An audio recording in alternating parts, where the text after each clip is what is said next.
Всем привет! Меня зовут Рустем Тухбетов, и я специалист по многодетным семьям. А я Рустем Угалимов, семейный фотограф. Сегодня мы держим путь в многодетную семью Марины и Андрея Новиковых. Кстати, с этой семьей меня познакомил Рустем. Ну что, пойдем? Пойдем.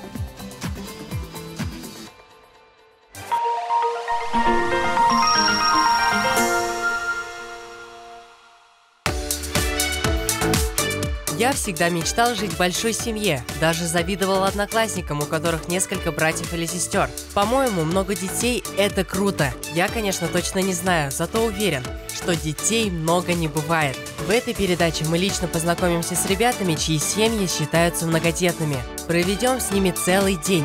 Зато какой! У нас по плану разговоры по душам, работа по дому, семейный ужин.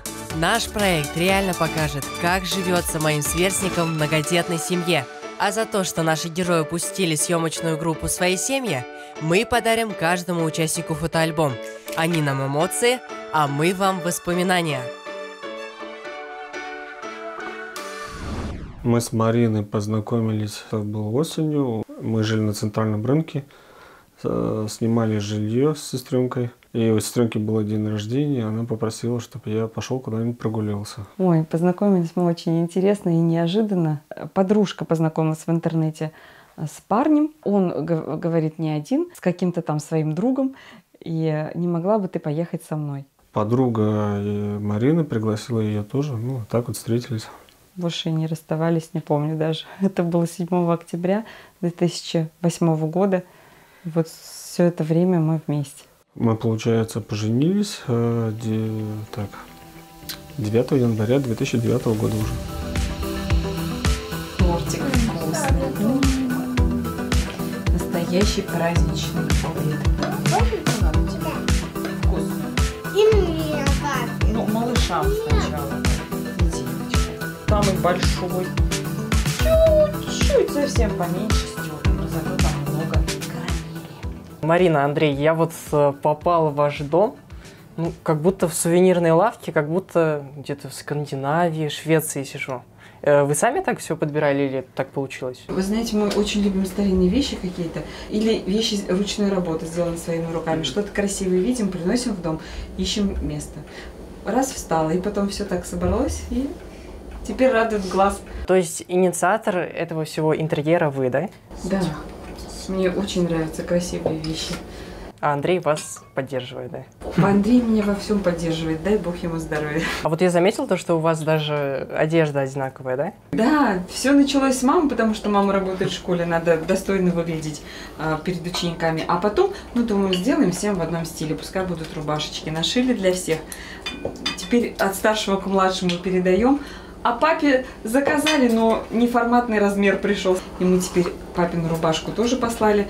Ждем вот, когда по папиной рубашке для него сошьют китель, как у Володи, чтобы он был с нами вместе. Я никогда не планировал, не рассчитывал. И думал, что двое только будет, мальчик и девочка. Ну, вот так вот получилось, что у нас теперь 5. Когда деток много, в каждом из них есть свое начало. Очень интересно наблюдать, как они растут. И вот здесь вот этот ребеночек на папу похож, этот на маму похож. А если они еще вырастут достойными людьми, достойными продолжателями рода Новиковых, это вообще будет великая честь. Наша семья большая, у нас 7 человек. Мама, папа, Володя, я, Степа, Тихон, Федя. Феде 1,5 месяца. Когда мамочки говорят, как ты справляешься? У меня там 1-2 ребенка. Я говорю, я не понимаю, как вы справляетесь, потому что когда у меня было 1-2 ребенка, я вообще ничего не успевала. Сейчас намного легче. У нас все очень четко, каждый знает свое место, распределяет свое время самостоятельно. Когда они были маленькие, я им помогала.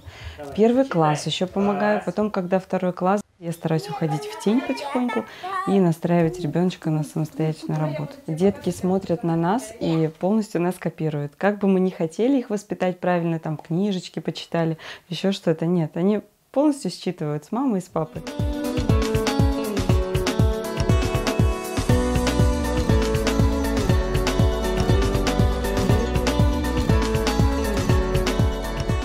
Володя, вот у вас квартира, это просто картинная семейная галерея, да? По прическам, кстати, Да. узнал. А откуда вы эти картины взяли? Они готовы были? Мы когда ездили в Крым, там есть у мамы знакомая тетя Алена, мы у нее заказали эти картины, но она их очень долго рисовала, а потом вот прислала. Это на этой картине я, кто самый высокий, потом Пуля и Степа с лисичкой. Вот. В виде лисички изображена наша кошка, которая у нас тогда была, но кошка же в лесу не может быть.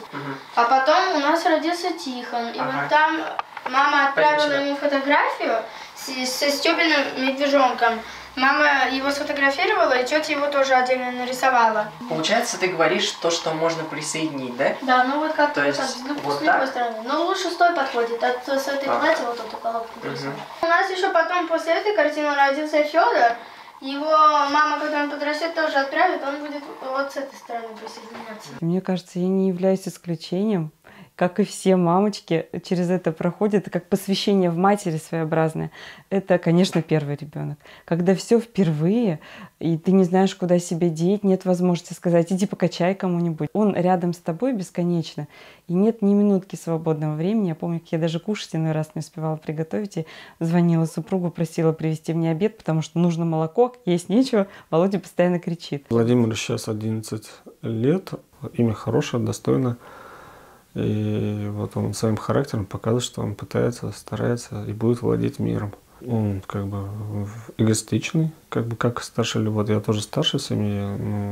Все старшие, наверное, эгоистичные, больше в первую очередь о себе думают. Умный, учится, можно сказать, на все пятерки и старается. То есть у него цель есть, он стремится и понимает, что ему нужно, как нужно.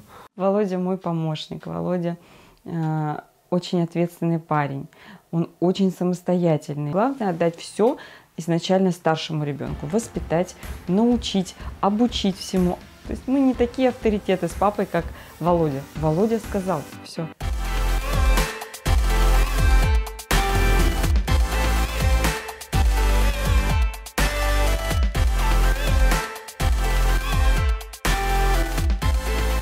Детей много, это хорошо, ну, смотря какие дети, потому что бывают, которые в телефоне сидят, бывают, которые помогают, бывают, которые вообще ничего не хотят делать.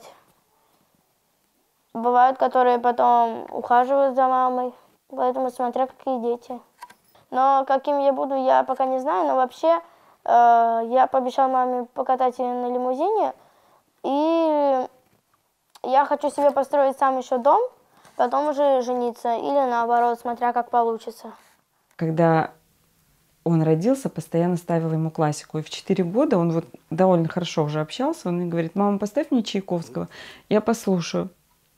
И я обратила внимание, что он не просто слушает, он вообще игрушки убрал свои. И сидит, говорит: так, вот здесь вот этот инструмент звучит, вот здесь вот этот инструмент звучит. И у меня вопросов не было, куда его отдавать. Пошли к подружке на урок с ее дочерью, он увидел этот инструмент, виолончель, и шепчет мне: мама, я хочу играть на вот этом баяне. Я говорю: только не говори никому, что это баян, а то опозоришь меня на весь колледж. Он даже не знал, как этот инструмент называется, но выбрал. И вот сейчас занимается. Как любой мальчик мира ленивый, его всегда надо заставлять садиться все равно заниматься. И он там 15 минут, 20 минут поиграет, ну, это еще можно потерпеть. Сейчас, конечно, больше по часу играет, особенно когда разбирает, это уже, да, тяжелее, не очень. Иногда это хочется выйти когда-нибудь, уйти, но заставить себя остановиться тоже нельзя же, надо разучивать.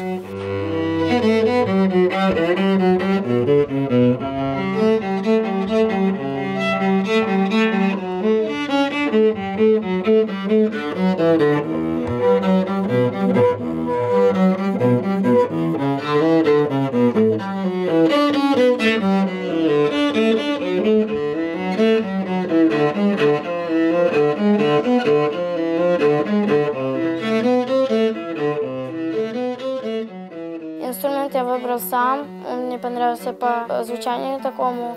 Музыка от мамы, да, потому что мама закончила музыкальную школу тоже. Вообще, я пока еще не знаю, куда буду поступать. Скорее всего, либо сюда, либо в Санкт-Петербург. Володя считает просто жизненно необходимым мне объяснить все, что ему нужно сделать, что он сделал и что ему осталось сделать. Я не знаю, что ему это дает, супруга спросила, ну, по-мужски, что это вот дает. Это, говорит, он проговаривает, и ему легче. Еще я увлекаюсь зоологией. У меня есть муравьи, 45 штук. Мне мама с папой подарили их на день рождения. Вот здесь они ползают. Здесь у них корм. Недавно родившие детеныши. Я их сейчас буду увлажнять. Надо раз в 4 дня увлажнять. Корма им хватает на год. Когда их будет больше 100, надо будет открыть этот раздел. Один раз маленький у нас Тихон их еще выпустил. Мы потом с мамой всех ловили. Когда станет больше 300, надо будет присоединять новую ферму.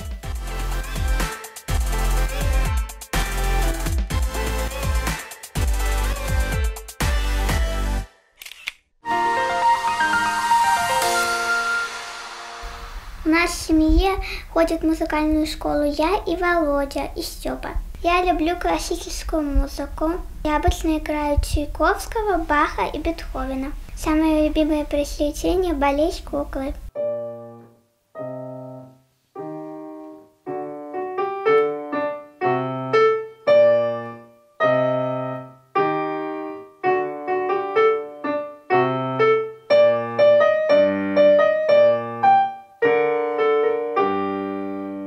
Ульяне в плане инструмента мы выбор не дали. Она хотела быть скрипачкой. Но скрипка – это как виолончель, это все. А поскольку она хочет и балет, и инструмент, мы сказали, что давай фортепиано. Фортепиано возможно совмещать, потому что у меня была мечта стать балериной, и Ульяне об этом только недавно рассказала. И родители не могли мне предоставить такие возможности, потому что мы жили в тайге, можно сказать, в маленьком поселке в Тюменской области. И я хочу, чтобы у них были возможности. По характеру, мне кажется, по копию папы.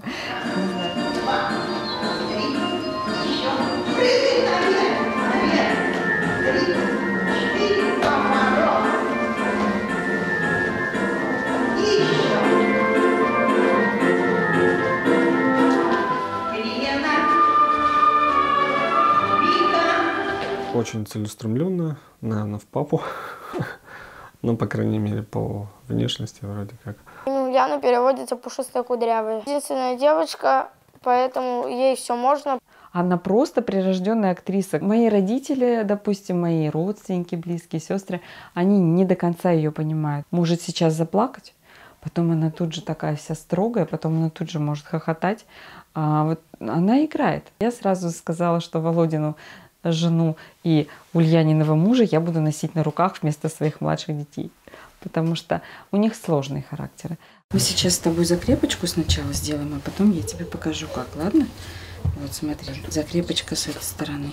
Самая лучшая работа – это когда с обратной стороны ни одного узелка нет, не завязано. Вот проведи ручкой. Видишь? Завязано. Нет, это не узелок, это крепежи. А с этой стороны у нас ни одного узелка не должно быть. А все крестики ровненько должны ложиться. А там есть. Это что, знаешь? Какое время года это? Осень. Осень, листочки падают. Да, смотри.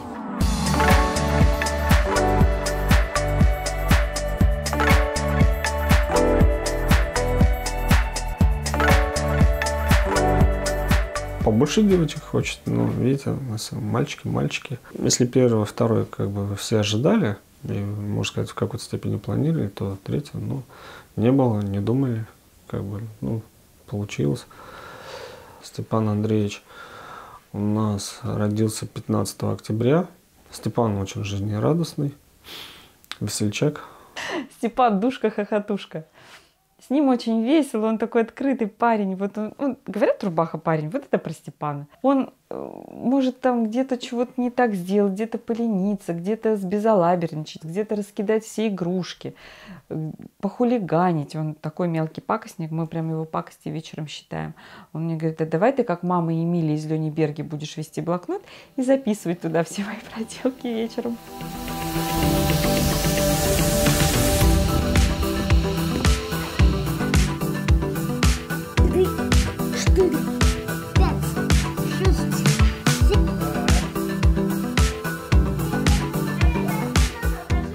Очень отходчивый парень. Вот вроде начинает что-то забирать.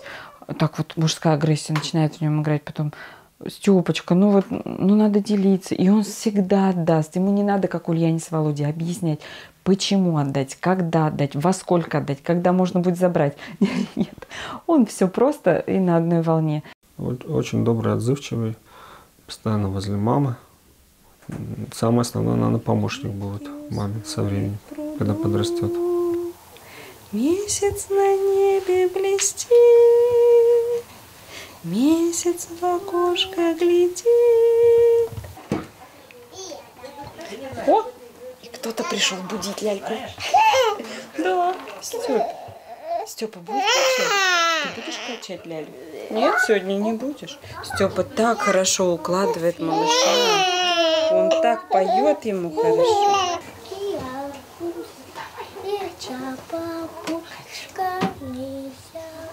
Это кошечка. Ну, это Степан. Это наша отдушина. У нас каждый какой-то особенный, и тяжело представить, если какого бы то ребенка бы не было вот из этих детей с нами. Они нас тоже очень многому учат всегда. Вот если мы старшими занимались для подготовки в школу, Степан сам научился и читать, и считать. Но он мне недавно признался, говорит, я не люблю читать. Как если вот старший любит, то читает, но не любит.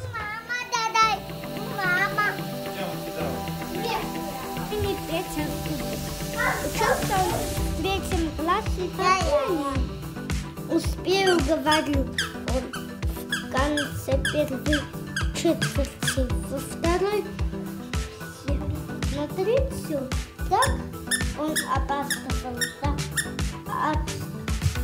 отставал в школу, как всегда, с фильмом подбородке и криком. Ходит тоже в музыкальную школу на подготовку для фортепиано, нравится, есть определенные успехи.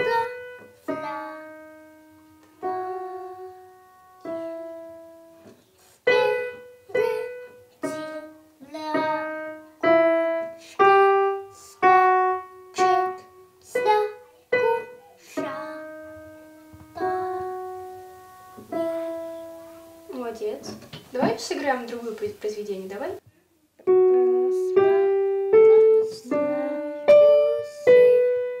Теперь ты.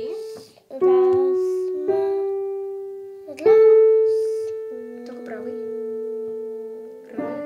Отпусти. Рысь. Молодец. Теперь я играю.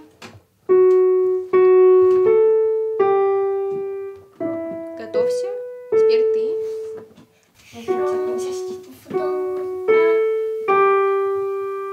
Снять миселя. Я по образованию геолог, и, соответственно, сын и старший, и Степан, они камни собирают, ходят, коллекционируют. Им это интересно. Сейчас вот просят микроскоп, чтобы можем микроскоп рассматривать. Если мальчик повторяет все, ну, за папу не свободны, папа, девочка за мамой, все последующие дети после второго, они свободны. Они внутренне свободны. И я по своим детям это вижу. Вот Тихон тоже свободный. Ну, он другой, вот он родился, Тихон. Вот мы его не видели и не слышали. Я хотела вообще всех детей назвать. Тихон 1, Тихон 2, Тихон 3. Он не мягкий, как Степан.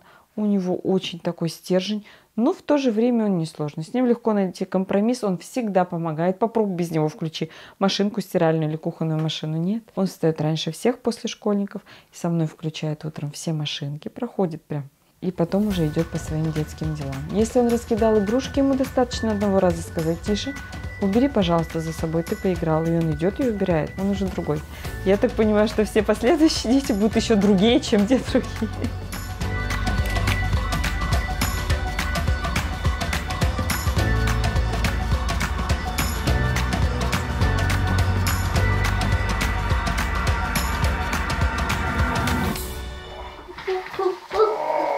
Как мы любим, да?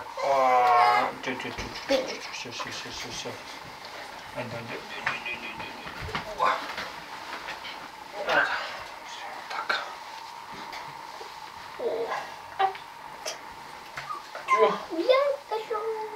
Полтора Федора ничего толком не могу сказать, потому что 1,5 месяца буквально прошло, как родился. Он эстафету от старших подхватит и также будет развиваться. То есть Тихон, когда маленький был, он особо не плакал, я даже не почувствовал, а Федор что-то жару дает, рассматривали разные варианты, как назвать. Остановились на Федоре, когда называем, все равно же смотришь, какие Феди вообще, да, какие там Владимиры, что себя, какие у них по характеру, по нраву. Соответственно, остановились на дяде Феде. У нас есть родственник дяди Феди, когда студентом был, всегда постоянно у них гостил. То мамино счастье маленькое. Феденька, да? Феденька, мамино счастье, да? Марина добрая очень к детям. Я даже иногда за это журю ее. То есть все-таки надо и немножко и поругать детей. Она все делает там ради детей. По сути, можно сказать, живет этим. Мама спит, она устала, но и я играть не стала. Я волчка не завожу, а уселась и сижу. Не шумят мои игрушки, тихо в комнате пустой, а по маминой подушке луч крадется золотой. И сказала я лучу, я тоже двигаться хочу. Я бы многого хотела, мяч катать и вслух читать. Я бы песенку пропела, я бы могла похохотать. Ты мало я чего хочу, но мама спит, и я молчу. Я говорю, сегодня не каша, сегодня блин. Наша мама очень хорошая, добрая и красивая. Она любит петь оладушки и вышивать. И рисунки маме рисуешь, подарки такие ко Дню Матери, шикарные портреты. И читаешь, придется напечь блинов. И мы. Самое любимое лакомство, да, дочь? Дочурка, умница моя. Вот мама, когда печет, ты все время читаешь, но ты одним классиком поглядывай, все равно как тесто делать, хорошо? Будем потом учиться вместе печь. Хорошо. Охотники поймали льва и привязали веревкой к дереву. Полную испекли уже мы. А теперь, видишь, бывает и от мыши добро. Дочурка, малыш проснулся, я побегу покачаю, а ты присмотри пока, хорошо? Ладно? За блинчиками, чтоб не сгорели. А если Глазками. Да, меня посадь. Мама добрая, хорошая, красивая. Папа, ну, есть такое, что он строгий.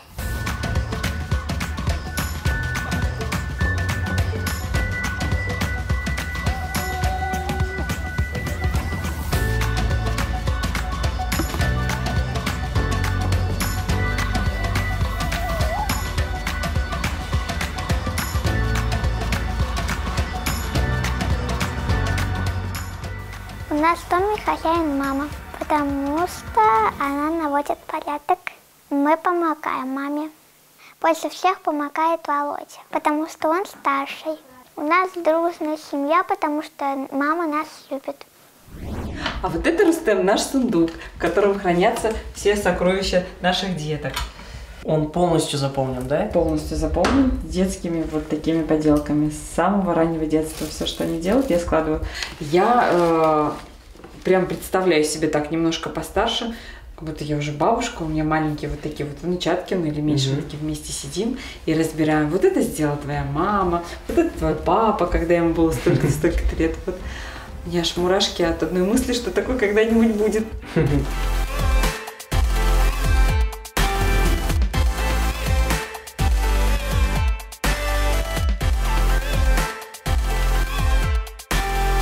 Вот квартиру обставить, там дачу обставить, что-то там сделать. Ну, она задает тон направлений. Я первое время пытался спорить что-то, а потом понял, что это бесполезно, себе дороже. Поэтому лучше прислушаться, предложить что-нибудь и двигаться в этом направлении. Идеи, конечно, все это мои. Мне в голову иногда такие бредовые идеи приходят, что если меня Андрей не остановит вовремя и скажет «нет», мы это не сможем или не потянем, или давай это через 3 года, было бы сложно. Он меня всегда вовремя останавливает. Первое время, да, там ругались, ссорились. Сейчас и некогда ругаться, ссориться. Но бытовые вопросы, они очень много времени занимают. Их решение, их планирование. По сути, на неделю вперед надо планировать. Кто куда пойдет, когда пойдет, кто отведет, кто заберет, кто приведет. Это все тоже требует внимания. Я просто безмерно счастливая. И когда мне кажется, что я несчастливая, я впадаю в уныние, но на минуту или на 2. У нас всегда в доме есть обнимашка. И я придерживаюсь мнения, что всегда в любом доме обязательно должен быть маленький ангелочек невинный, такое создание, которого все могут обнять и забыть обо всем. Пусть это будет ребенок или пусть это будет внук. Это прям вообще моя голубая мечта. Андрею тоже в этом месте нельзя слушать. конечно, что вот когда наш самый маленький вырастет, чтобы у нас очень долго выясняли, кто у нас главный, потому что мы познакомились в достаточно зрелом возрасте, мне было 26, супругу 28 лет. В семье ты главный, всегда это подчеркивать стараюсь, но я понимаю, что мы вместе. Мы как-то вместе у штурвала.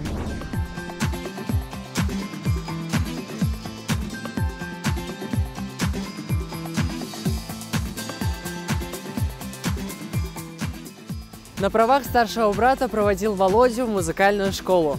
Ну а наше путешествие в семью Марины и Андрея Новиковых завершено. Увидимся в следующей семье.